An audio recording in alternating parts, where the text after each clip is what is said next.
Ay. Ito, ang aking cast iron na kettle. Magluto tayo. Pero bago ang lahat guys, ayan ang itsura ng buhok ko na 11 days na hindi hindi ako naligo. 11 days. Natakot ako. Basta maligo ako soon. So ayan, ito ang tunay. Ito ang tunay talaga. Nakikita mo talaga na leaves talaga siya.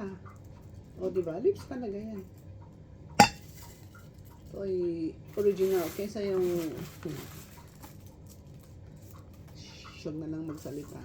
Ito yung tunay na sinasabi nilang herbal tea.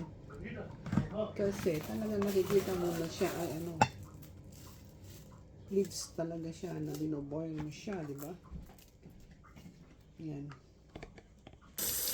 And guys, lagyan natin ng tubig para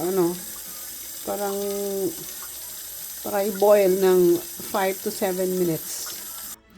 And then isa lang natin to. Yan itsura niya. Then lagyan natin dito kasi mag-splash, mag-overflow at hindi siya mapunta sa sa kalan. Ayan, antayin natin. So ayan guys, antayin natin ng 5 to 7 minutes.